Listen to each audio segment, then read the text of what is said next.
Saudara-saudara pendengar yang kami kasihi dimanapun Anda berada, Anda kembali bersama kami pada acara Telaga, Tegur Sapa Gembala Keluarga. Saya Gunawan Santoso dari Lembaga Bina Keluarga Kristen. Kali ini saya bersama Ibu Wulan, Sarjana Teologia. Kami akan berbincang-bincang dengan Bapak Pendeta Dr. Paul Gunadi. Beliau adalah seorang pakar dalam bidang konseling, serta dosen di Seminari Alkitab Asia Tenggara, Malang. Perbincangan kami kali ini tentang menangis bersama anak. Kami percaya acara ini pasti bermanfaat bagi kita sekalian. Dan dari studio kami mengucapkan selamat mengikuti. Bapak, kalau beberapa waktu yang lalu kita bicara tentang tertawa bersama anak. Tetapi memang kenyataan hidup ini membuktikan bahwa kita tidak selamanya bisa tertawa. Anak-anak pun punya perasaan untuk bersedih dan sebagainya. Kadang-kadang sebagai orang tua itu kita tidak tahu harus berbuat apa gitu Pak Paul ya. Mungkin dalam perbincangan ini Pak Paul bisa memberikan masukan-masukan kepada kami sebagai orang tua khususnya itu. Tatkala anak mengalami kesedihan, kekecewaan dan sebagainya itu sebenarnya apa yang harus kita perbuat? Yang pertama adalah kita ini mesti menyadari bahwa anak bersedih hati atas hal-hal yang seringkali berlainan dari hal-hal yang membuat kita bersedih hati. Namun itu tidak penting. Yang penting adalah bahwa anak bersedih hati.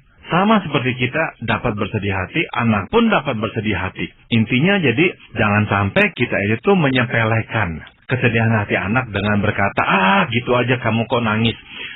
Gitu aja kamu kok sedih. Ya buat kita memang tidak menyedihkan, karena fase kehidupan kita pun sudah berbeda. Tapi buat si anak itu menyedihkan. Jadi langkah pertama untuk membantu anak atau mendampingi anak adalah kita ini mesti menyadari dulu kira-kira hal-hal apa yang membuat anak-anak itu bersedih hati.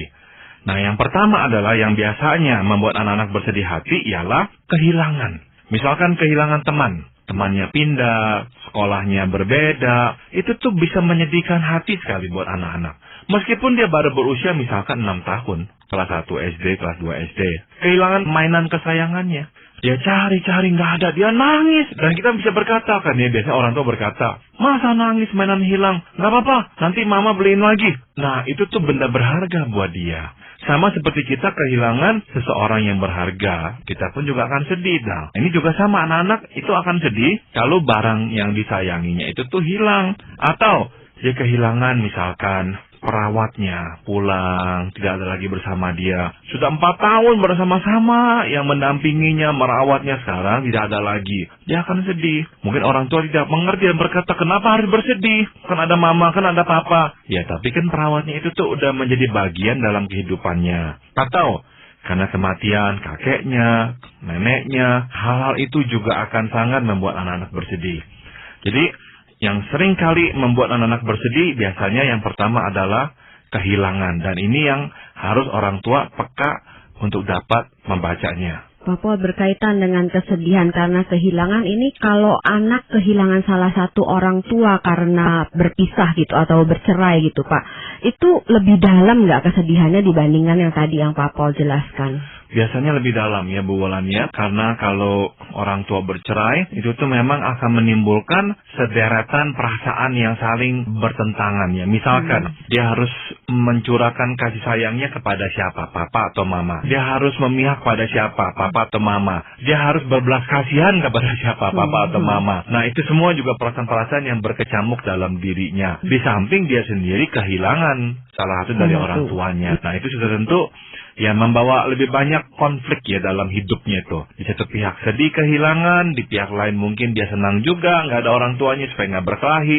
dan sebagainya. Itu saya kira adalah hal yang perlu ya diperhatikan oleh orang tua kalau mereka sampai harus berpisah atau bercerai. Kematian dari binatang yang dia sayangi itu kadang-kadang menimbulkan kesedihan yang dalam juga Pak Paul. Ada anak yang sampai beberapa hari itu sulit untuk diajak makan bersama karena kucingnya atau anjingnya meninggal. Betul sekali, karena itu telah menjadi temannya. Benar-benar seorang sahabat buat dia, kucing atau anjingnya. Jadi kematian hewan peliharaan memang biasanya itu akan sangat menyedihkan anak. Dan tidak jarang ya, orang tua pun orang dewasa seperti kita masih mengingat momen kita itu tuh kehilangan hewan peliharaan kita. Dan masih bisa kita itu meneteskan air mata waktu mengingat hal yang terjadi waktu kita masih berusia misalkan 5-6 tahun. Bagaimana dengan kekecewaan? Sama ya Pak Gunawan. Jadi anak-anak itu tuh cukup sering bersedih hati karena kekecewaan. Misalnya, teman yang diharapkannya hadir dalam pesta ulang tahunnya tidak hadir. Sudah janji mau pergi bersama, tidak datang. Atau permintaan anak tidak dituruti oleh orang tuanya. Ya, wah itu juga menyedihkan hati anak, dia kecewa. Atau harapannya untuk mendapatkan nilai yang baik tidak terpenuhi. Nah, dia juga akan kecewa. Rencananya untuk pergi dibatalkan karena satu hal atau yang lainnya. Itu kekecewaan yang berpotensi menyedihkan hati anak. Kalau kita lihat begitu, ya kita peka lah. Kita tahu dia sedih, ya jangan kita itu tuh mengecilkan makna kesedihannya. Begitu saja sedih, jangan dong. Enggak, memangnya dia sedih kok. Karena dia kecewa, yang dia harapkan tidak terwujud. Menurut Mapo, kekecewaan seperti itu perlu ada nggak supaya anak tuh belajar gitu bahwa dalam hidup ini realita hidup yang benar-benar begitu. Seringkali kita menghadapi hal-hal yang memang seringkali nggak sesuai dengan yang kita inginkan. Atau sebaliknya sebagai orang tua kita berusaha menghindarkan anak dari kemungkinan kekecewaan gitu Bapak. Saya kira yang baik adalah ya izinkan anak ya hidup alamiah. Artinya hal-hal yang memang seharusnya terjadi dan mengecewakannya ya biarlah terjadi. Kita tidak seharusnya melindungi anak sedemikian rapatnya sehingga dia tidak bersentuhan dengan kehidupan realitas ya. Betul sekali. Ada anak yang merasa sedih juga terjadi pada anak saya itu yang ketika ditanya dia mengatakan dia tidak diajak gitu Pak Boy ya. Waktu teman-temannya pergi nonton dan sebagainya dia ditinggalkan. Dia merasa ditinggalkan itu. Entah karena lupa diajak atau apa. Tapi dia sangat sedih sekali gitu Pak Boy. Wah itu sangat-sangat menyedihkan Pak Gunawan. Ini yang kita sebut sedih karena penolakan. Nah anak-anak itu tuh sedih dengan penolakan. Nah mungkin orang tua lebih bisa mengerti hal seperti ini ya. Kita misalkan masuk ke sebuah kelompok dan kita mengharapkan kita diterima oleh kelompok tersebut. Tapi ternyata ya tidak. Waktu mereka mengadakan kumpulan atau apa kita tidak diundang. Nah kita akan merasa tuh rasa tertolak tersebut. Tapi bedanya adalah kita sudah dewasa, kita lebih bisa mungkin ya merasionalisasi dengan berkata mungkin mereka ada urusan lain atau lupa atau apa. Anak-anak belum bisa. Yang dia tahu adalah dia tidak diundang. Dia tidak diajak. Artinya apa? Teman-teman atau saudaranya menolaknya. Misalkan ada sandiwara ya, tidak diajak main, teman-temannya diajak main. Ada pertandingan olahraga, teman-temannya diajak masuk tim, dia tidak diajak masuk tim. Teman-temannya dimintai tolong, dia enggak. Wah, itu tuh semua adalah pesan-pesan yang baginya merupakan penolakan dan ini menjadi alasan anak bersedih hati pula. Papa, kenapa ya ada anak-anak yang berbeda gitu? Saya ingat pengalaman saya dulu termasuk golongan seperti yang Pak Gunawan cerita gitu ya, agak rentan juga, cepat sedih gitu kalau nggak diajak dan sebagainya gitu. Tapi saya perhatikan ada teman saya yang cukup berani gitu. Misalnya ada kerumunan di sana, sedangkan saya nggak diajak gitu. Terus teman saya bisa aja nyelonong nyamperin kelompok tersebut. Mau kemana sih? Mau kemana? Gila kok nggak diajak sih ya saya gitu. Dan dia bisa oke gitu. Terus akhirnya ikut gitu. Walaupun ya dia diajak karena terpaksa gitu teman-temannya. Ya udahlah akhirnya diajak juga gitu. Kalau saya kayaknya kurang bisa seperti itu gitu Papa. Saya kira ada unsur ini ya, perbedaan kepribadian. Ada anak-anak yang memang berkepribadian lebih halus ya, lebih lembut, lebih peka. Ada yang memang ya lebih tegar, lebih tidak berperasaan. Nah, anak-anak yang lebih tidak berperasaan ya memang rasa malunya juga kurang, rasa pekanya terhadap penolakan juga kurang. Akhirnya ya nyelonong aja dan menganggap itu biasa dan nggak apa-apa. Tapi untuk anak-anak yang lebih peka, ya orang tua juga mesti lebih menyadarinya. Tapi orang tua juga bisa silahkan memberikan penjelasan. Jadi nggak hanya ya mengerti anaknya sedih, tapi juga bisa memberi penjelasan bahwa mungkin teman-teman tidak mengajak engkau karena memang mereka melihat ini bukan talentamu. Jadi ya tidak ada salahnya orang tua memberikan masukan-masukan yang menyadarkan anak juga tentang realitas. Sebab ini juga penting buat anak. Jangan sampai orang tua akhirnya hanyalah mendampingi anak dan akhirnya memarah-marahi orang yang tidak mengajak anaknya pergi atau tidak mengajak anaknya terlibat dalam sandiwara sekolah atau apa. Sadari juga lah bahwa memang mungkin bukan itu talenta anak kita atau mungkin mereka lupa atau apa. Itu kemungkinan-kemungkinan yang perlu kita munculkan sehingga anak-anak kita juga bisa ya melihat dari sudut pandang yang lain. Tidak hanya melihatnya dari kacamatanya. Sengaja atau tidak Pak Boleh. Kadang-kadang entah teman-temannya, entah kita sendiri sebagai orang tua itu, kata-kata kita itu bisa membuat anak kita sedih betul gitu. Marah, sedih dan sebagainya gitu Pak. Nah biasanya itu karena memang kata-kata kita yang menyerangnya ya, menjatuhkannya, menghakiminya, pertengkaran antara orang tua dan anak. Nah itu tuh seringkali memang membawa kesedihan ya kepada anak-anak. Atau orang tua itu tuh saling ribut ya, tengkar antara papa mama. Anak-anak mendengar, melihat mereka bertengkar, anak-anak juga bisa sedih. Kita telah lihat banyak sebetulnya sumber kesedihan anak. Dan sebagai orang tua kita mesti peka. Jangan meremehkan, melecehkan anak waktu sedih. Kita mesti akui inilah yang dirasakannya. Setelah itu barulah kita nanti melakukan beberapa hal untuk dapat mendampingi anak. Apalagi kalau selain dengar cara verbal kata-kata yang nggak enak, terus tambahan juga tangannya ringan ya Pak? Itu tambah-tambahan menyedihkan anak ya. Anak biasanya setelah dipukul akan sangat sedih sekali. Maka penting setelah itu tuh orang tua mendatangi anak, memberi penjelasan kenapa tadi sampai papa atau mama marah. Nah ini nih sebabnya nih ya. Tapi sekarang nggak lagi, papa nggak marah, mama nggak marah, yuk kita makan yuk, kita pergi yuk, atau apa, kita peluk dia ya. Nah jadi perlu ada pendamaian ya setelah kita itu tuh memarahi anak. Ya memang yang penting di sini di dalam perbincangan ini adalah bagaimana kita sebagai orang tua itu bisa menolong atau mendampingi anak kita yang sedang sedih gitu. Bagaimana Bapak? Yang pertama adalah ini, kita perlu memperlihatkan kesedihan kita pula melalui mimik ya, wajah kita atau bahasa tubuh kita. Ya jadi jangan sampai kita itu justru memperlihatkan wajah sinis. Anak kita sedih, kita malah melecehkannya. Gitu saja kamu sudah sedih, apa kita wajah kita sinis sekali. Wah, itu tuh benar-benar membuat anak-anak itu terluka, tertusuk. Dan ada sebagian anak yang akan bertekad, lain kali kalau saya sedih, tidak akan saya perlihatkan di hadapan orang tua saya. Karena saya tidak mau dihina lagi. Nah, maka penting sekali ya, orang tua peka. Dan setelah peka, memperlihatkan kepekaannya itu. Ya, sedih, anaknya sedih, ya udah, wajah kita pun juga turut prihatin. Ya, bahasa tubuh kita pun juga turut prihatin. Jangan sepertinya kita itu tuh tidak peka, malah setel lagu yang keras-keras lah supaya anak kita senang apa. Oh enggak, dia lagi sedih ya, dia lagi sedih. Kita tunjukkanlah empati kita ya. Saya pun turut bersedih karena engkau sedang sedih. Nah, ada orang yang beralasan, tapi memang ini sudah agak dewasa. Dia mengatakan kalau saya ikut larut di dalam kesedihan anak saya, dia tidak akan tertolong, dia akan nambah sedih. Lalu tadi yang seperti Pak Paul katakan, diputarkan lagu keras-keras dan sebagainya, tapi anaknya malah bersedih nih Pak Paul. Ya, saya kira ada waktunya untuk bersedih. Sedih itu tuh bukan sesuatu yang buruk ya. Makanya dalam kitab Pengkhotbah pasal 3 pun kan dikatakan ada waktunya tertawa, ada waktunya menangis ya. Memang ada waktunya kok untuk orang-orang itu tuh, dan termasuk kita menangis. Sedih hati itu sesuatu yang alamiah. Ya kalau memangnya harusnya bersedih ya karena kehilangan, kekecewaan, ya itulah perasaan kita. Jadi yang penting kita mengakui perasaan itu. Namun jangan sampai berlama-lama dalam perasaan itu, misalkan lewat 1 jam, lewat 2 jam. Nah kita harus ya terlibat, kemudian berkata kepada anak kita dan mengajarkannya ya dengan cara ya misalkan memberi penjelasan apa yang terjadi tadi, melihat sisi bagusnya dan sebagainya.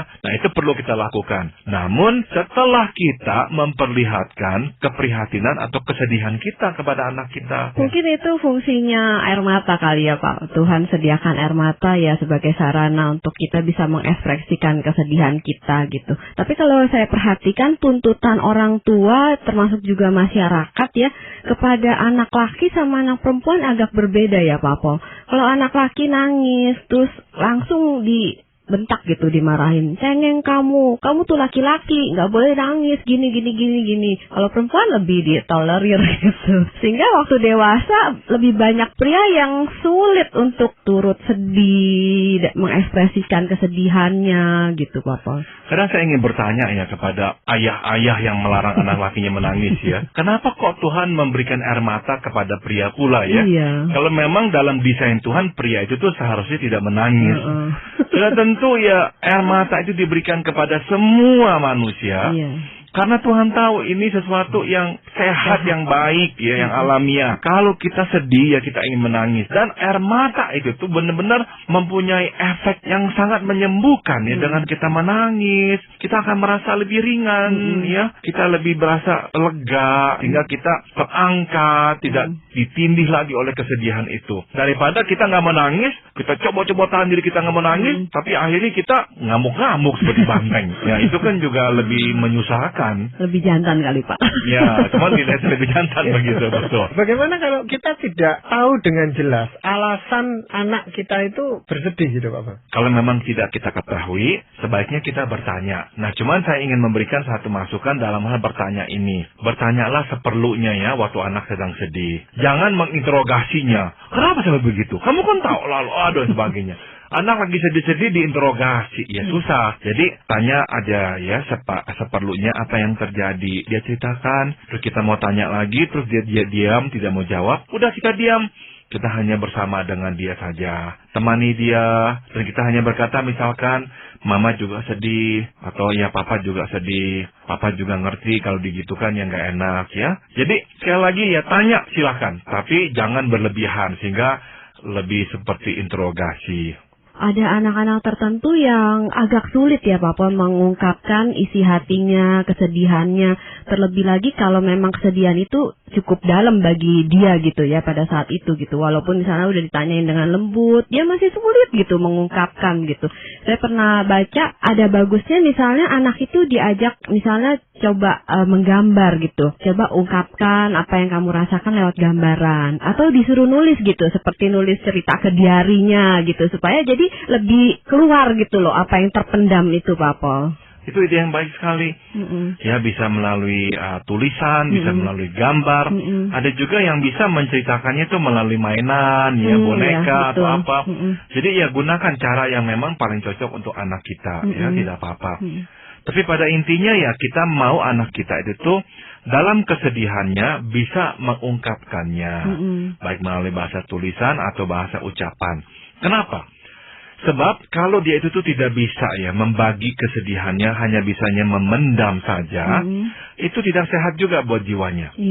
Kita mengerti ada anak yang dapat langsung bercerita, tapi ada anak yang perlu waktu baru bisa bercerita. Tidak apa-apa.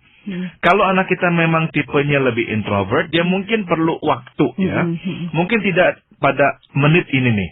Namun mungkin setengah jam kemudian dia bisa. Jadi kita bisa berkata, kalau kamu nggak bisa ceritakan tidak apa-apa, nanti mungkin setengah jaman lagi Papa atau Mama kembali dan ya kita mungkin bisa ngomong-ngomong ya apa sih yang menjadi masalah kamu. Jadi setengah jaman kemudian kita kembali dan kita tanyakan gimana, bisa nggak ceritakan sekarang. Nah jadi si anak itu tuh ya kita latih untuk belajar ya menceritakan apa tuh, mengeluarkan bebannya sehingga dia tidak terbiasa hanya menindih dirinya dengan beban-beban hidup.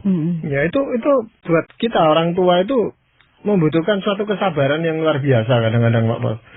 Kalau anak lagi menceritakan penyebab kesedihannya, seringkali kita memotongnya dengan memberikan saran atau memarahinya bahkan. Dan itu memupuskan cerita selanjutnya sebenarnya. Oh, itu reaksi yang kita harus jaga Pak Gunawan. Dan memang seringkali kita lakukan itu tuh.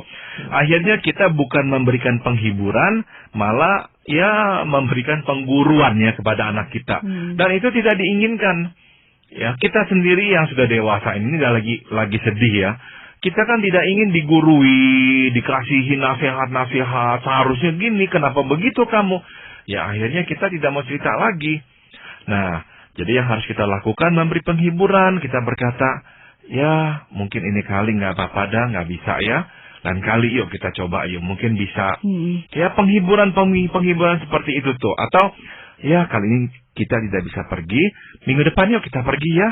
Papa janji ya minggu depan kita pergi. Nah itu penghiburan.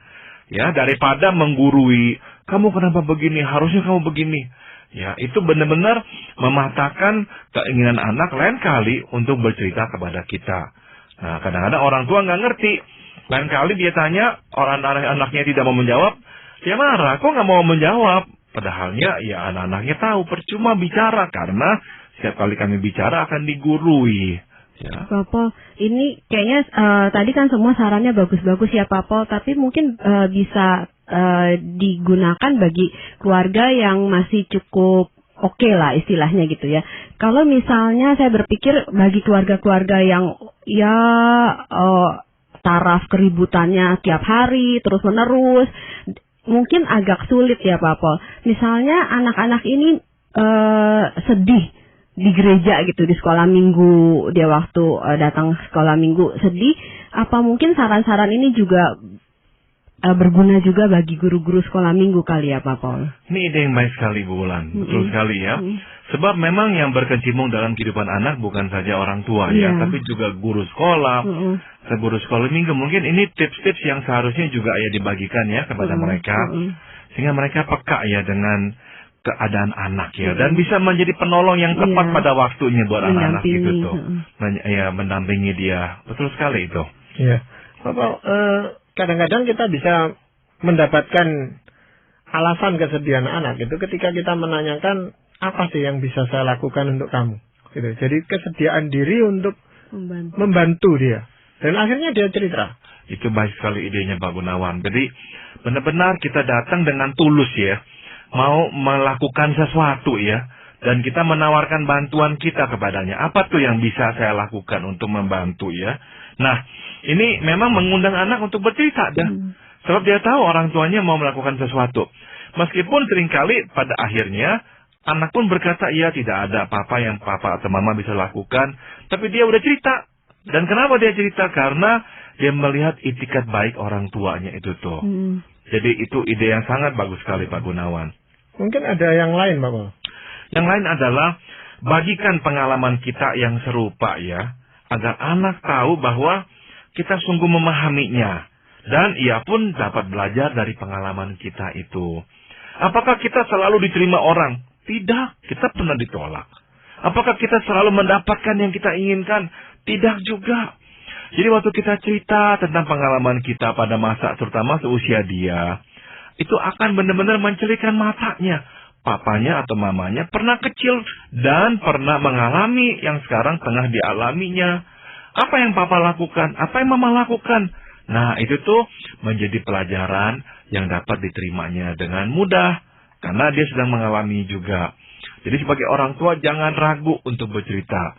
Namun jangan bercerita kepanjangan. Anak lagi sedih, terus ceritain sejarah hidupnya selama 2 jam. Ya anak kesel gitu ya. Ya memang itu kita mesti hati-hati sekali juga. Karena kalau tidak itu di mata anak seolah-olah kita itu menyombongkan diri kita sendiri Bapak. Betul. Atau kita ceritanya tuh bahwa kita nggak pernah tuh seperti dia tuh. Justru kita menunjukkan betapa hebatnya kita dulu sehingga kita nggak mengalami kesedihan seperti yang dialami oleh si anak ini. Enggak, maksud saya ceritakanlah peristiwa kegagalan kita pula, kekecewaan kita pula. Ya, dan kita katakan, saya pun mengalami itu. Jangan buru-buru berkata, tapi saya tidak membiarkan diri saya kecewa. Papa langsung begini. Ya, anak nggak merasa dia mengerti. Ceritakan dulu kita mengerti. Setelah itu baru kita bagikan. Boleh nggak papa berikan usulan buat kamu? Boleh nggak mama berikan masukan ini nih? Ya, nah baru anak mau dengarkan. Ya, bermanfaat nggak Bapak kalau kita misalnya mengajak anak pada saat kesedih itu untuk berdoa bersama, atau lebih baik kita mendoakan dia dari tempat yang jauh gitu Bapak? Sebaiknya kita memang melihat ya saat itu tuh si anak sedang perlu apa itu. Kadang-kadang saat itu tuh si anak memang lagi perlu menyendiri. Dan kita katakan, nggak apa-apa, kamu lagi mau menyendiri ya? Iya. Ya udah kita diamkan. Nah, misalkan anak kita sudah mulai besar, kita katakan saja, papa doakan ya, atau mama doakan buat kamu. Tapi kita doakan dari tempat yang jauh. Atau misalkan waktunya cocok ya, anak kita lagi sedih, habis ngomong dan menangis. Nah, waktunya tepat sekali untuk kita berkata, yuk kita berdoa yuk. Yuk kita serahkan yuk masalah ini kepada Tuhan. Misalkan melibatkan temannya yang sedang mengalami musibah atau apa dan dia sedih, kita katakan yuk, kita doakan dia yuk. Jadi doa itu tuh perlu. Namun, kita juga harus membaca situasinya. Apakah mendoakan dari jarak jauh, apakah mendoakan dengan dia pada saat itu juga, ya. Itu yang kita harus nanti bedakan. Ya. Pada saat seperti itu, yang saya pernah alami itu buat anak, khususnya yang perempuan itu ya, sentuhan itu luar biasa bermanfaatnya Bapak. Misalnya kita merelakan dia menangis di bahu kita atau dengan dirangkul atau apa, itu sangat menolong dan itu sangat memberikan kesan yang cukup dalam. Itu indah sekali. Itu indah sekali Pak Gunawan kalau bisa terjadi ya, waktu anak sedang sedih, kita kemudian membuka tangan, mengundangnya untuk bisa meletakkan palanya kepada dada kita. Itu hal yang luar biasa indahnya. Iya. Bapak, apakah ada ayat firman Tuhan yang mendukung pembicaraan kita ini? Saya akan bacakan Filipi 4 ayat 13 dan 14. Segala perkara dapat kutanggung di dalam Dia yang memberi kekuatan kepadaku, namun baik juga perbuatanmu, bahwa kamu telah mengambil bagian dalam kesusahanku.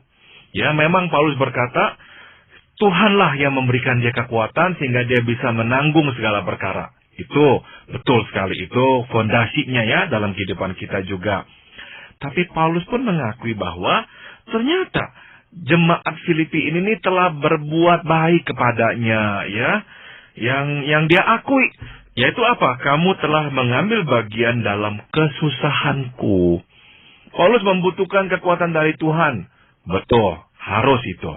Tapi Paulus pun juga menerima ya perbuatan baik dari teman-teman yang mengasihinya sewaktu dia sedang mengalami kesusahan. Nah, inilah yang kita juga harus lakukan kepada anak-anak kita.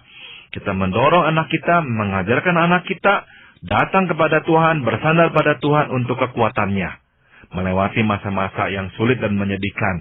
Tapi kita pun juga memberi contoh, kita mau datang kepadanya, memberikan bantuan yang dibutuhkannya, tatkala dia sedang mengalami kesedihan atau kesusahan. Ya, mungkin ada hal yang ingin saya tanyakan juga Pak Paul ya. Itu di dalam satu keluarga yang anaknya lebih dari satu, itu kadang-kadang saudara-saudaranya itu kurang bisa mengerti kalau ada salah satu saudaranya yang lagi susah gitu. Terutama pada anak-anak kan, mereka ceria sekali, tapi yang satu ini sedang susah gitu Pak Paul. Itu apa yang bisa kita lakukan?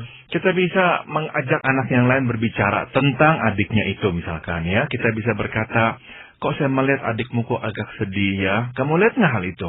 Misalkan dia bilang enggak, kok saya lihat agak sedih. Apakah dia ada ngomong-ngomong sama kamu dia sedih? Jadi kita libatkan anak yang lain dan mengajaknya untuk melihat dengan lebih teliti ya, mencermati apakah benar-benar adiknya itu sedang sedih, sehingga dia akhirnya lebih bisa ya peka pada kondisi adiknya pula.